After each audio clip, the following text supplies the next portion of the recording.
آج کل بڑا چرچا ہو رہا ہے کہ سعودی حکومت نے حرمین شریفین میں تراویح کے لیے یہ حکم صادر کر دیا کہ صرف 10 رکعتیں پڑھی جائیں، اور اس پر علماء کرام گفتگو فرما رہے ہیں، تبصرہ کر رہے ہیں، اپنا تاثر ظاہر کر رہے ہیں۔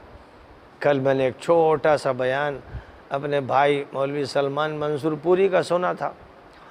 آج ایک بیان باقاعدہ دیوبند کے لیٹر پیڈ پر مولانا عبدالخالق مدراسی صاحب دامت ظلہ کا پڑھا۔ خوشی ہے کہ یہ حضرات فکر مند ہیں کہ سنت میں بھی کمی بیشی نہ ہو۔ یہ جانتے ہیں کہ اہل حدیث حضرات تو اس بات کے قائل ہیں کہ 8 رکعت پڑھی جائے نماز تراویح کی، اور قیام اللیل اس کو کہتے ہیں، اور باقی دیگر مسالک کے لوگ یہ کہتے ہیں کہ 20 رکعتیں پڑھی جائیں، یہ زیادہ بہتر ہے، اور یہ معمول چلا آ رہا ہے۔ خاص طور پر یہ معمول کہیں اور چلا آ رہا ہو نہ چلا آ رہا ہو، حرمین شریفین میں چلا آ رہا ہے۔ تاریخی طور پر یہ بات ثابت ہے کہ حضرت عمر ابن الخطاب رضی اللہ تعالی عنہ کے دور سے جنہوں نے یہ سلسلہ شروع کرایا، 20 رکعت کا جو سلسلہ ہے وہ عمری دور سے ہے، فاروقی دور سے شروع ہوا ہے۔ وہ جو سلسلہ چلا ہے تو وہ حضرت عثمان کے دور میں بھی رہا، حضرت علی کے دور میں بھی رہا، اور ماں بعد کے دور میں بھی رہا، کہ جنہوں نے بہت کچھ رد و بدل کیا، انہوں نے جو نمازیں ہو رہی تھیں، چاہے وہ فرض ہوں یا واجب ہوں یا سنت ہوں یا نفل ہوں، ان میں انہوں نے رد و بدل نہیں کیا۔ تو بہرحال اب 1450 سال گزرنے کے بعد جو تبدیلیاں ہو رہی ہیں جزیرۃ العرب میں، ان میں یہ تبدیلی تو بہت معمولی ہے، جس پر بڑے اہتمام کے ساتھ دیوبند جیسے ادارے نے اعتراض بھی کیا ہے، اور تنقید کی ہے، اور تاثر ظاہر کیا ہے، اور حکومت سے مطالبہ کیا ہے کہ جو روایت چلی آ رہی ہے اس روایت کو بحال رکھا جائے، 20 رکعت کا اہتمام ہو، دیگر مسالک کے لوگوں کو تکلیف نہ ہو۔ یہ جو انداز اختیار کیا جاتا ہے، میں بار بار یہ کہہ چکا ہوں کہ جو حکومت اسلام کے خلاف ہے، اسلامی تحریکات کے خلاف ہے، جو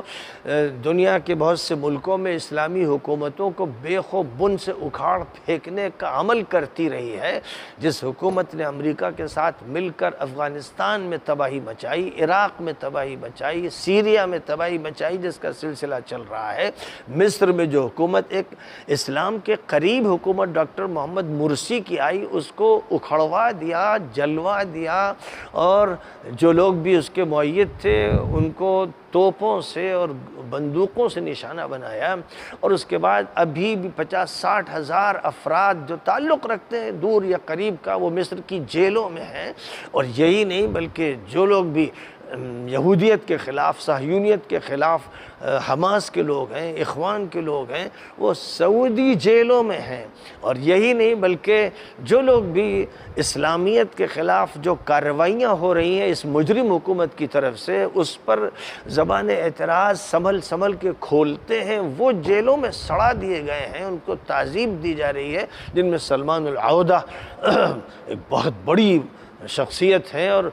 علماء کی صف میں ان کا بلند ترین مقام ہے، اور ان سے زیادہ بزرگ اور سینئر عالم جلیل علامہ وقت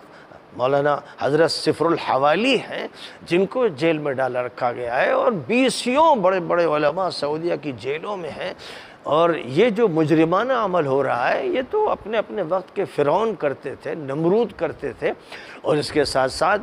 پوری مملکت سے اسلام کو اکھاڑ کے پھینکا جا رہا ہے۔ سود کا نظام تمام بینکوں میں جاری و ساری ہے، جس کو قرآن کہتا ہے کہ یہ اللہ اور رسول سے جنگ ہے۔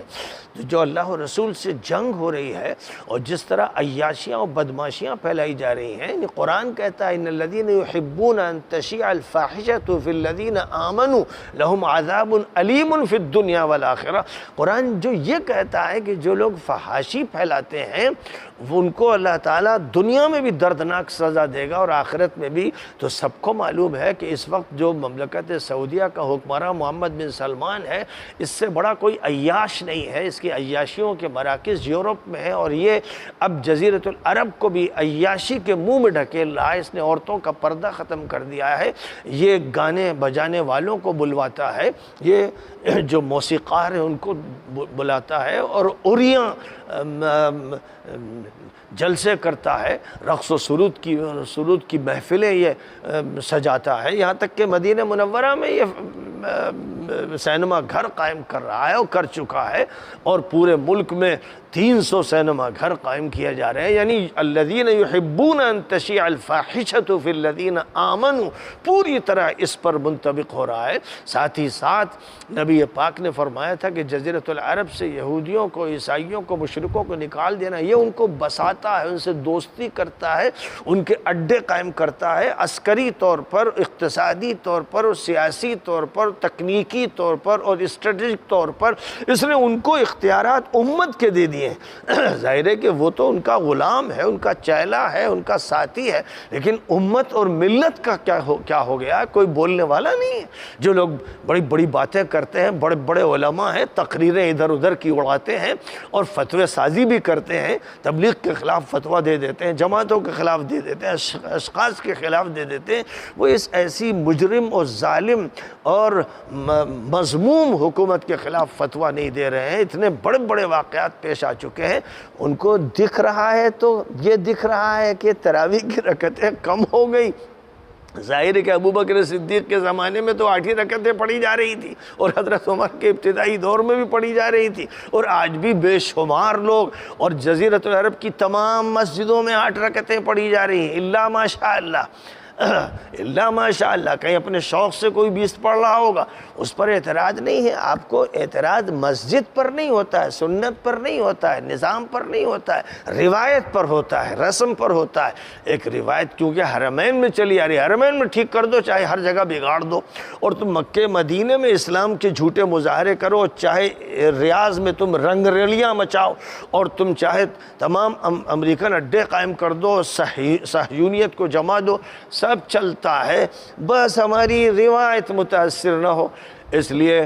میں بار بار یہ کہتا ہوں کہ یہ جو طریقہ کار ہے بالکل ناقابل قبول ہے، اور مسئلہ تراویح کی رکعتیں کم کرنے اور زیادہ کرنے کا نہیں ہے۔ سب سے جو بڑا مسئلہ ہے وہ یہ کہ اسلام اور یہودیت اور عیسائیت کا ایک مثلث تیار کیا جا رہا ہے، دین ابراہیمی کے نام سے اس کا اعلان ہو چکا ہے، اور اسی کے ساتھ ساتھ جو سینچری ڈیل ہو رہی ہے، صفقۃ القرن ہو رہا ہے، جس کی بنیاد پر یہ طے ہے کہ اسرائیلی مملکت قائم کی جائے گی، اور من النیل الی الفرات کو، یعنی نیل، دریائے نیل سے دریائے فرات تک ان کا مکمل قبضہ کرایا جائے گا۔ اسی کے لیے جزیرۃ العرب کے شمال میں نیوم کے نام سے وہ شہر بنایا جا رہا ہے، جس میں دجال کا استقبال ہوگا۔ بڑے حقائق ہیں، یہ باتیں انشائی نہیں ہیں اور ہوائی نہیں ہیں، دستاویزی باتیں ہیں جن کے ثبوت میں بے شمار مواد نیٹ پہ موجود ہے، کتابوں میں موجود ہے،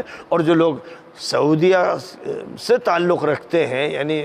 جزیرۃ العرب کے لوگ ہیں، وہیں کے قبائل کے علماء ہیں، دانشور ہیں، اور جن کو وہاں رہنا دوبھر ہو گیا ہے، وہ اس پر مسلسل بیانات جاری کرتے رہتے ہیں۔ میں نے کتنی مرتبہ کہا، ان مولویوں سے کہا، یہ مولوی جو اپنے اپنے گھروندوں میں بیٹھے ہوئے ہیں اور اپنے اپنے فتوے چھاٹتے رہتے ہیں، کہ آپ سعد الفقیہ کے بیانات سنیے، جو ایک عالم ہے اور ایک دانشور ہیں، اور وہ برطانیہ میں رہنے پر مجبور ہیں، اور ڈاکٹر محمد المسعری کے بیانات سنیے، جو برطانیہ میں مجبور ہو گئے ہیں پناہ لینے پر، اور بڑے خاندان کے ہیں، یعنی جو خاندان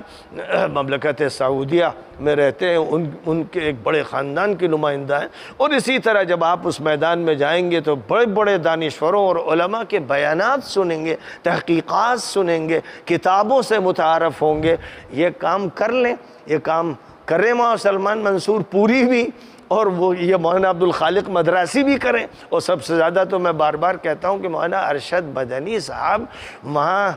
تشریف لے جاتے ہیں، ان کے ممبر بن کر، ان کا حصہ بن کر، ان کے سڑے ہوئے اور متعفن جسم کا ریشہ بن کر وہاں تشریف لے جاتے ہیں، جو کسی طرح درست نہیں ہے۔ اس لیے ندوہ ہو یا دیوبند ہو یا کوئی سا ادارہ ہو، پہلے یہ بات کرنا ہے کہ اسلامیت کے خلاف جو انہوں نے حملہ کر رکھا ہے، اور مسلمان تنظیموں اور جماعتوں اور علماء کے خلاف جو حلہ بول رکھا ہے، وہ الاخوان کو دہشت گرد کہتے ہیں، وہ حماس کو دہشت گرد کہتے ہیں، وہ اتحاد العلماء کو دہشت گرد کہتے ہیں، وہ مولانا ابو الحسن ندوی کو دہشت گرد کہتے ہیں، حسن البنا کو دہشت گرد کہتے ہیں، سید قطب کو دہشت گرد کہتے ہیں۔ آپ کو اس پر چوٹ نہیں لگتی؟ کوئی بیان آپ کا اس پر نہیں آیا؟ آپ کا بیان تراویح پر آ رہا ہے۔ یہ مسئلہ ہے امت کا، امت کے جو اصل مسائل ہیں، جس میں امت کی ماہیت مسخ کی جا رہی ہے اور جزیرۃ العرب کو اغوا کیا جا رہا ہے اور مکمل طور پر یہودیوں کے اور عیسائیوں کے حوالے کیا جا رہا ہے، اس پر آپ تڑپتے نہیں، بے چین نہیں ہوتے۔ اس لیے میرا یہ کہنا ہے کہ بات اوپر سے ہوگی اور اس پورے نظام کے خلاف ہوگی۔ اصل یہ مسئلہ ہے، اس وقت یمن میں لاکھوں انسان شہید کر دیے گئے اس مجرم سعودی حکومت کی بمباری کے نتیجے میں۔ کس نے کہا تھا کہ تو وہاں گھس؟ لیکن یہ منحوس حکومت وہاں گھسی، اور وہ یمن جس کے بارے میں نبی نے فرمایا تھا کہ وہ مبارک یمن ہے، آج اس مبارک یمن کا حال دیکھیے تو بچوں کی ہڈیاں دکھ رہی ہیں، اور عورتیں گھروں میں مجبور ہو گئی ہیں، روٹی کھانے کے لیے ان کے پاس انتظام نہیں ہے، ان کے پاس جو اسپتال تھے ان کو بموں سے اڑا دیا گیا۔ یہ مجرم اور قاتل حکومت اس دور کی فرعونی حکومت ہے۔ اس کے خلاف آپ جب بات پوری طرح سمجھیں گے تب آپ کو بات سمجھ میں آئے گی، اور سب دستاویزی باتیں ہیں، حقائق ہیں، کتابیں ہیں، دستاویزات ہیں، ان کو سمجھنے کی ضرورت ہے۔ اس لیے میں تو یہ کہوں گا کہ اس حکومت کے تو خلاف پوری مہم چلنی چاہیے۔ مولانا تقی عثمانی صاحب کا بھی ایک بیان سنا، وہ پاکستان کے ماشاءاللہ بزرگ عالم ہیں، بڑے فقیہ ہیں، کہتے ہیں کہ بھی حکومت سے بات شدت سے نہیں کرنی چاہیے، جو غصے میں جوش میں نہیں کرنا چاہیے۔ نبی یہ کہہ رہے ہیں کہ بات کھل کر ایسی کرو کہ بادشاہ غصہ ہو کر تمہیں شہید کر دے تو تم سید الشہداء بن جاؤ گے۔ اور یہ فرماتے ہیں کہ جب بگاڑ ہو تو اس بگاڑ کے اعتبار سے بات کہو، عام بگاڑ ہے تو عام بات کہو، خاص بگاڑ ہے تو خاص بات کہو۔ منکر جیسا جس درجے کا ہوگا اس درجے کی بات ہوگی، اور جو منکر اس وقت سعودی مملکت میں ہے وہ ام المنکرات ہے، ام الخبائث ہے، کہ اسلامی حکومت ختم کر دی گئی ہے۔ اب اس وقت ایک صہیونی نظام ہے جو برپا کیا جا رہا ہے، اور اس کی جو واردات ہیں وہ سب دکھ رہی ہیں، اس پر وہ نصیحت فرماتے ہیں۔ تو بس یہی میں کہوں گا کہ جو بگاڑ چلا، نیچے سے چلا یا اوپر سے چلا، احبار و رہبان میں بھی وہ بگاڑ ہے اور ان کے عوام میں بھی وہ بگاڑ ہے، اور علاج پھر اللہ کا کوئی بندہ کرے گا، انشاءاللہ علاج تو ہوتا ہے، اللہ تعالیٰ ہر ظلم پر سزا دے کے رہتا ہے، اس لیے وہ سزا ان کو بھی ملے گی۔ بہرحال میرا یہ کہنا ہے کہ جو روایت چلی آ رہی ہے سنت فاروقی، اور اس کے بعد جس پر عمل ہوتا چلا آ رہا ہے، اسے قائم رہنا چاہیے۔ اس لیے رہنا چاہیے کہ کسی کو حق نہیں ہے کہ اس میں ترمیم کرے، اور یہ جو ذلیل قسم کا محمد بن سلمان نامی خبیث فطرت کا انسان ہے، اس کو کس نے حق دیا ہے؟ تو یہ ساری مصیبت یہ ہے کہ ہمارے علماء پہلے کہتے ہیں کہ حاکم ہے اور حاکم ظلم بھی کرے اور زیادتی بھی کرے تو برداشت کرو۔ یہ جو بیانات دیتے ہیں تو اس کا مطلب یہ کہ جاہلیت سے ساز باز کرتے ہیں۔ اسلام نے جو جد و جہد برپا کی اور جس کے نتیجے میں مکہ مکرمہ میں نبی پاک صلی اللہ علیہ وسلم نے اور آپ کے صحابہ نے ظلم سہے، اس لیے کہ وہ نظام باطل ختم کرنا ہے، اور پھر مدینہ منورہ میں جو مارکہ آرائیاں ہوئیں وہ اس لیے ہوئی۔ آج ہم کو یہ سمجھایا جاتا ہے قرآن و حدیث کے ذریعے کہ جو بھی باطل پرستی ہو اور جو بھی حاکم کرے، ایک سعودیہ کے عالم صاحب نے بیان دیا کہ اگر تم دیکھو ٹی وی کی اسکرین پر کہ وہ زنا کر رہا ہے، بدکاری کر رہا ہے، تب بھی تم اس کو برا مت کہو۔ اب ظاہر ہے کہ جب ایسے مسخ شدہ بندر اور سور ہوں گے اور عالم بھی یہودیوں کی طرح وہ ہو جائیں گے جن کے بارے میں قرآن میں سخت سے سخت الفاظ استعمال کیے گئے ہیں، تو امت کا پھر یہی حال ہوگا، اور امت کو تباہ کر دیا جائے گا۔ اس لیے بہرحال میرے کہنا ہے کہ پوری امت کو متفقہ طور پر تمام مسائل پر مطالبہ کرنا چاہیے کہ مسلمان مل کر اس حکومت کو معزول کر دیں، اس کو اکھاڑ کے پھینک دیں اور ان لوگوں کو لائیں۔ امت میں بہت ہیں، خود جزیرۃ العرب میں بہت ہیں، علماء بھی ہیں، دانشور ہیں۔ جیلوں میں جو علماء اور دانشور ہیں صرف وہ اس کی صلاحیت رکھتے ہیں کہ ایک اچھی حکومت قائم کر دیں، اور کیونکہ وہ حکومت میں ایک حریف کی حیثیت سے آ سکتے تھے، اس لیے ان بدماشوں، مجرموں اور فرعونوں نے ان کو جیل میں ڈالا ہے۔ اس لیے جو لوگ کہتے ہیں کہ اگر یہ حکومت نہیں رہے گی تو کیا ہوگا، شیعہ آ جائیں گے، یہ بھوندو خاں اور گدھے صفت جو لوگ ہیں ان کے اندر اتنی فہم نہیں ہے۔ واقعہ یہ ہے کہ صرف جیل میں جو علماء ہیں اور جو دانشور ہیں اور جو سیاستدان ہیں صرف وہ چھوڑ دیے جائیں تو ایک نئی حکومت کی تشکیل ہو سکتی ہے۔ وآخر دعوانا ان الحمد للہ رب العالمین۔